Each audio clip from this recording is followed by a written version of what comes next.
at the campsite. So, and I didn't film setting this whole thing up. It actually took me a little bit to do, but finally got it up. Took a little bit of figuring out. I've never set up these tarp, tent pole, awning poles, whatever you want to call them. I've never set them up before, so wanted to get it done. So it's not supposed to rain or anything today or tonight or anything, but in case it does, I have my other tarp that I can set over the top of it, and then some prusik knots that I made a while back so I can secure it all in. But welcome to the video.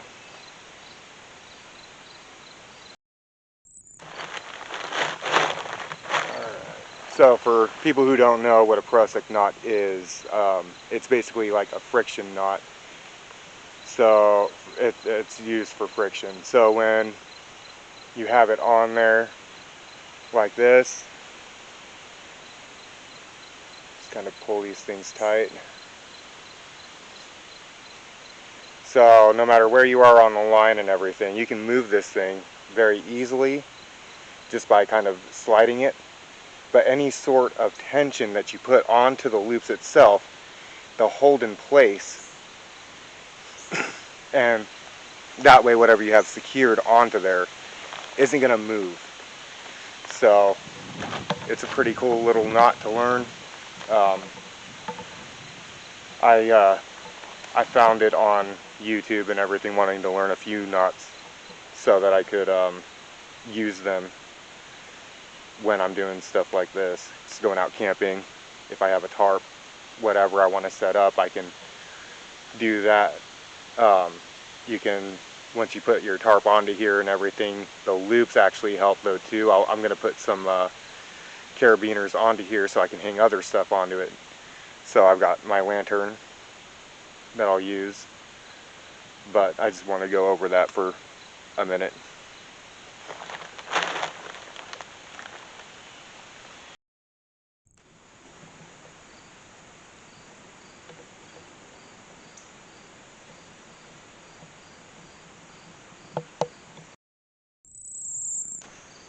So I just finished dinner.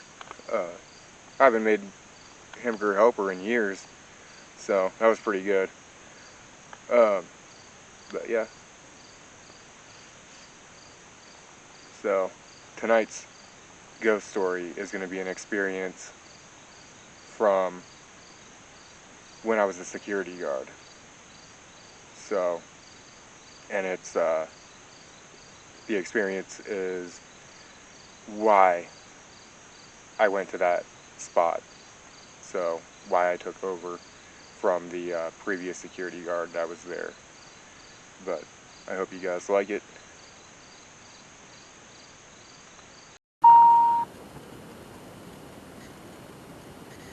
When I was a security guard for this one company, I would often go to other cities and towns and everything to guard those sites. Some were me just sitting in a guard shack or walking around. Some were driving around town, checking certain places. And then I got an offer to take over this one site late at night to early in the morning. And when I got there, the first night and everything, like, it was pretty normal. I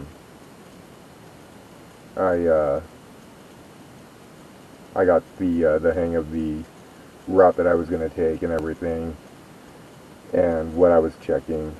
So it was just an oil site, so all I did was go around and check all these wells. And I think my third night, when I saw the security guard that I was relieving, I asked him if there was anything creepy about that area, and he asked me if I knew why I had gotten the offer to take over for that shift. And I told him no, and he proceeded to tell me the story. The security guard before me went out, and he was doing his rounds, and one of the oil wells that we have to check is in the orchards. So, you would take a certain road down and around, and it would take you to a dirt road, and you would follow that into the orchards.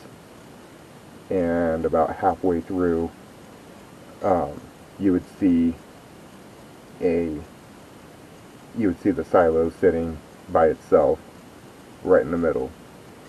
And he said that the security guard had stopped because he saw somebody standing at the edge of the orchards. So almost right out in the open. And he was wearing a cowboy hat, plaid shirt, blue jeans, and some boots. And he was smoking a cigarette. And the security guard told him that he wasn't supposed to be there. It was after hours. There was no workers at all. This was at about 2 in the morning. So nobody should be there.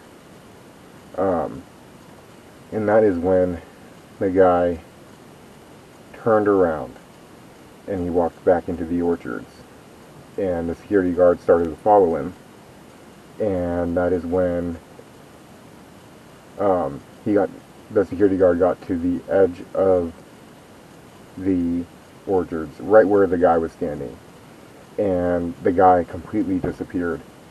And if you guys don't know what almond orchards look like and everything, and how they're set up, almond trees are about 5 to 6 feet apart in all directions.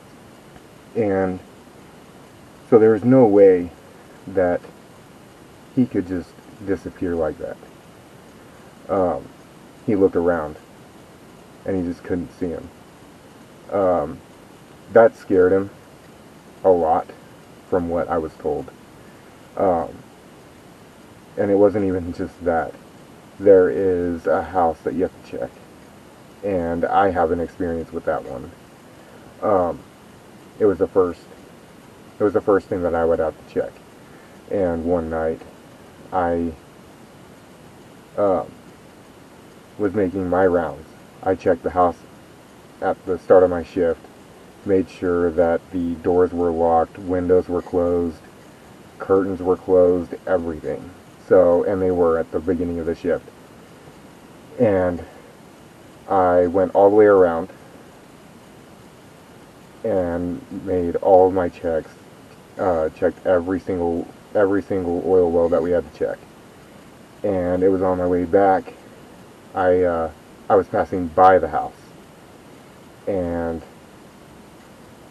I had noticed that the curtains were now open. There was nobody there. The door was still locked. That actually scared me. I didn't even want to check the house anymore. So I would stay in my truck, and I would check it from now on. Like, from then on.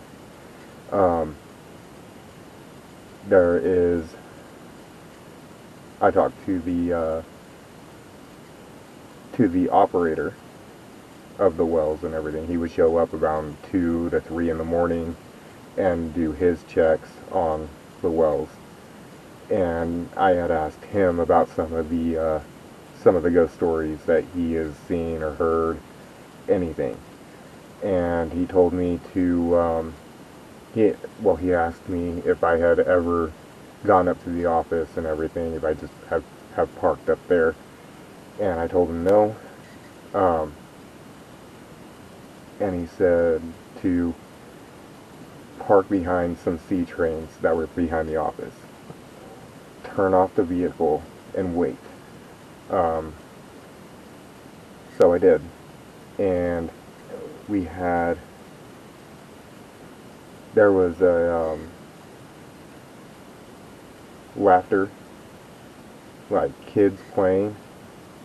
You could hear running footsteps around the vehicle, and I stepped out, and all the dust was lifted, like somebody had clearly been going around the vehicle, and I'd been parked there for, I don't know, about 30 minutes or so, and nothing really could disturb that area.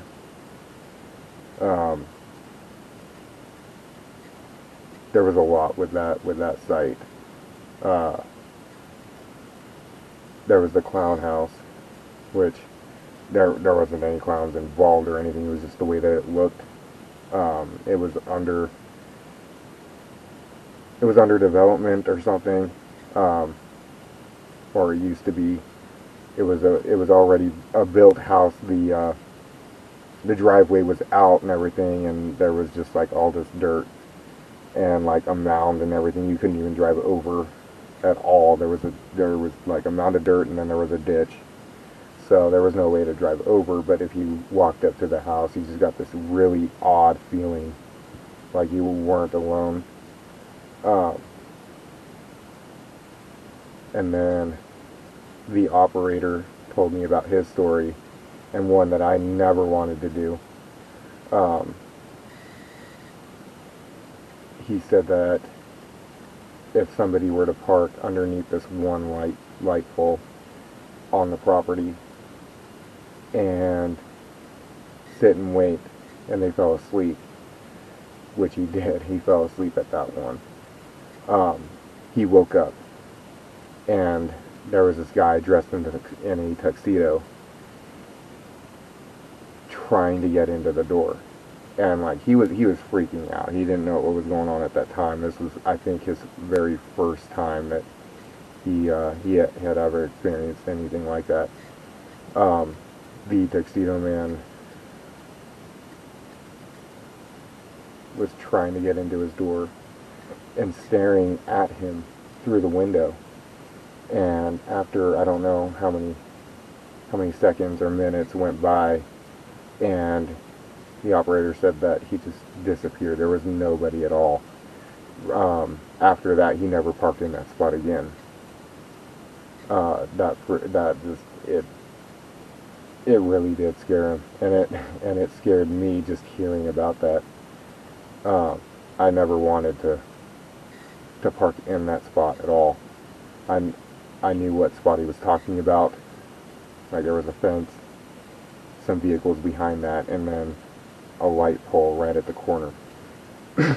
And I only drove by it. I wasn't going to do anything with that.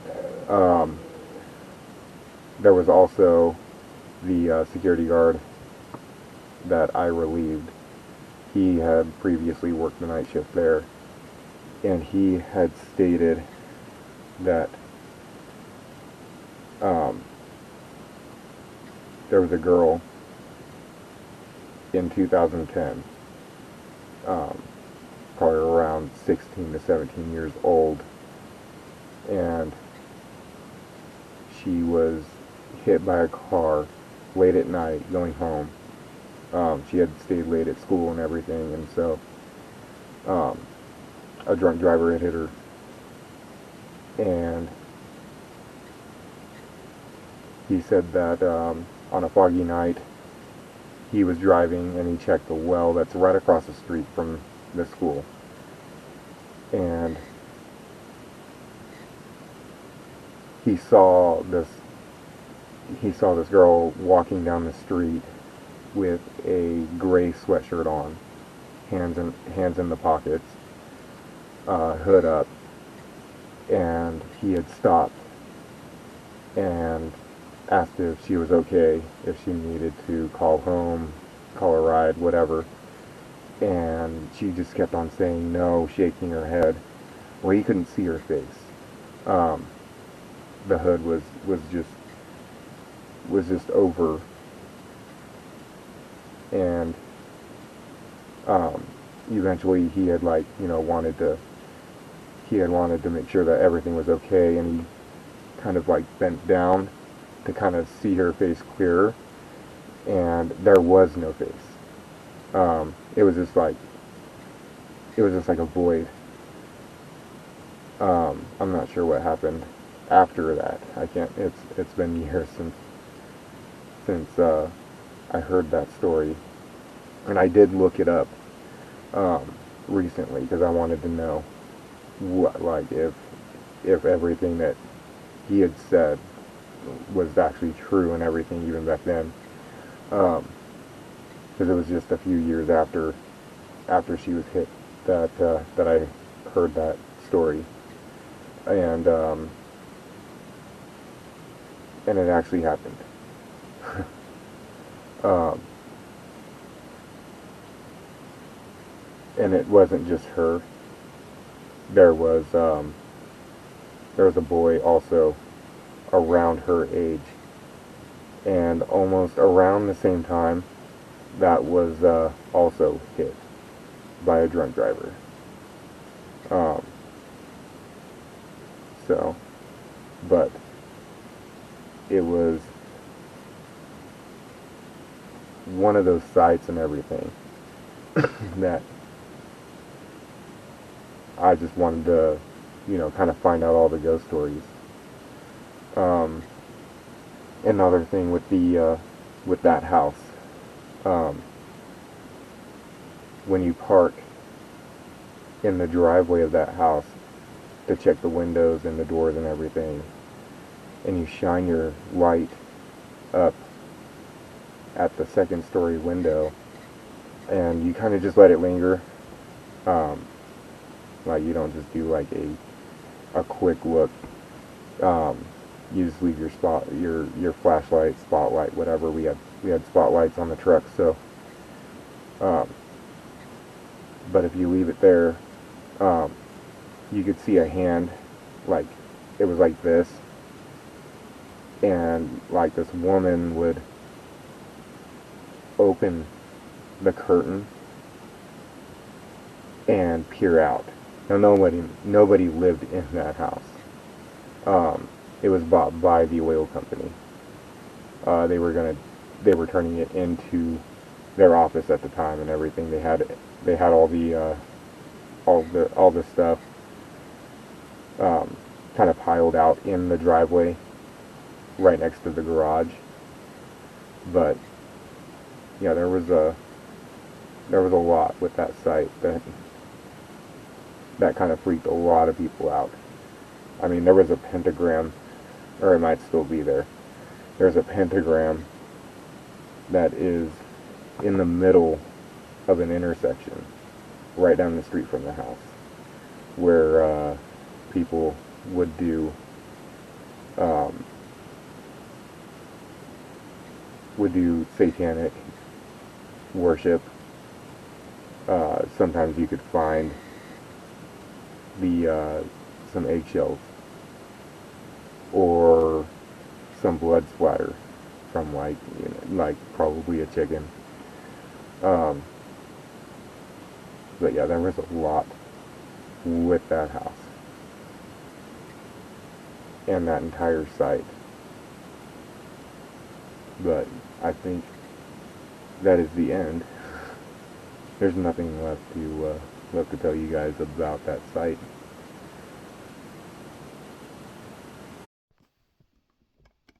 Alright guys, I'm just going to relax and watch a TV show or movie or YouTube.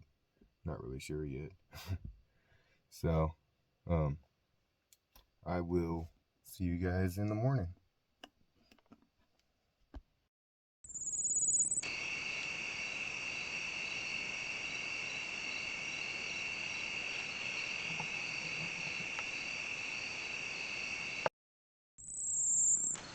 Alright, good morning. I've got the my little setup packed up, ready to go back to the house. Hope you guys liked the video and the ghost experience that I had. So if you guys have any experiences like that, let me know down in the comments. Thanks for watching.